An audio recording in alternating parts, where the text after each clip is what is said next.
ప్రీతమ ముఖ్యమంత్రులు వైఎస్ జగన్మోహన్ రెడ్డి గారి ఆదేశాల మేరకు సత్తెనపల్లిలో పెట్రోల్ ధర పెరిగిన మీద ఈ కూటమి ప్రభుత్వకి తెలిసి రావాలని చెప్పి ర్యాలీ కనెక్ట్ జరిగింది. దానికి ఇచ్చేసిన పార్టీ పెద్దలకు, పార్టీ నాయకులకు, కార్యకర్తలకు, ప్రతి నా నమస్కారం తీసుకున్నాను.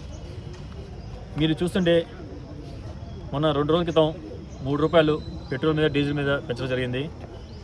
ఇది కనిపించడానికి 3 రూపాయలు, కానీ మన ప్రభుత్వం దిగేసరికి, మన పార్టీ ప్రభుత్వం దిగేటప్పుడు 108 రూపాయలు ఉంది. ఇప్పుడు 113 రూపాయలు ఉంది. సుమారు 5 రూపాయల పైన పెరిగింది. ఎన్నికల ముందు ఇప్పుడున్న డిప్యూటీ మినిస్టర్ కానీ, సీఎం గారు కానీ, అయితే లోకేష్ గారు కానీ అన్ని పెట్రోల్ బంక్ సెల్ఫీలు దిగి పెట్రోల్ ప్రైస్ చూపిస్తూ జనాల మీద ఒత్తిడి పడుతుందన్నారు. పెట్రోల్ ధరలు మరీ ఘోరంగా ఉందన్నారు. అలాగే ఆయిల్, మన ఇంట్లో వాడే నూనె ధరలు కూడా పెరిగి అన్నారు. మరి అప్పుడు తీసిన సెల్ఫీలు మళ్ళీ ఇప్పుడు దిగమని అడుగుతున్నాను మన లోకేష్ గారిని. 5 రూపాయలు పెరిగినాయి. ఈ ఒత్తిడి ఎవరి మీద పడుతుంది? ఒక సామాన్యుడి మీద. వారు ఎంతవరకు తట్టుకోగలరు? ఇది ఒకటే కాదు, ఈ పెంచిన పెట్రోల్ ధర ఎఫెక్టు ప్రతి ఒక్క దాని మీద పడుతుంది.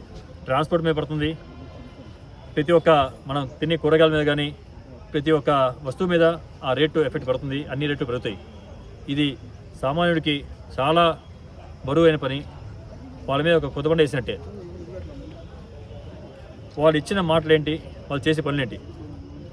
సంక్షేమ పథకాలు ఎప్పుడో గాలికి వదిలేశారు. సూపర్ 6 అన్నారు, అందులో ఒకటి పూర్తి చేయలేదు.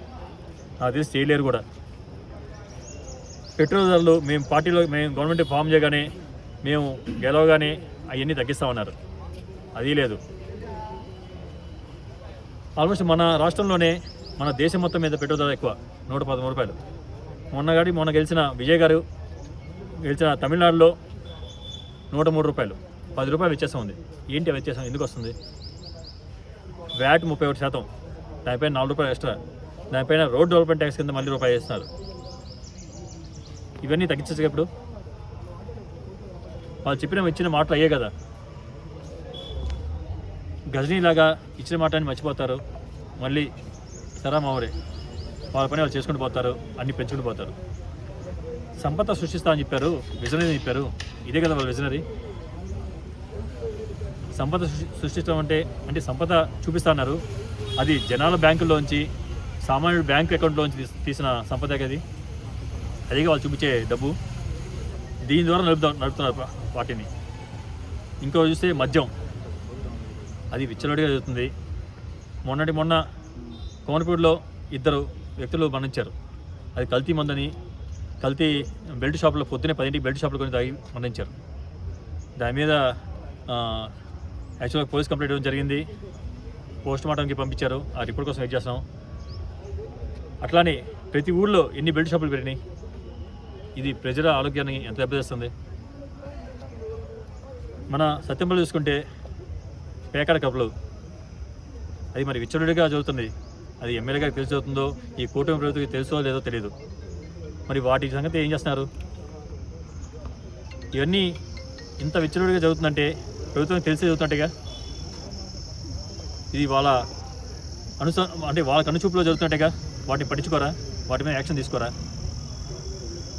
మరీ మద్యం షాపులు అయితే గుళ్ళు ముందు ఉంటున్నాయి. టెంపుల్ దగ్గర, గుళ్ళు దగ్గర కూడా మద్యం షాపులు పెడుతున్నారు. ఇవి ఎవరు జనాలు పట్టించుకోవాలనుకుంటున్నారా? జనాలు ప్రతి ఒక్కటి గమనిస్తూనే ఉన్నారు. ప్రతి దానికి వాళ్ళు ఆన్సర్ ఇస్తారు. త్వరలోనే ఈ కూటమి ప్రభుత్వంకి జనాలు తగిన బుద్ధి చెప్తారని మా పార్టీ తరపున ఈ ప్రభుత్వం ఒకటే కోరుతున్నాం.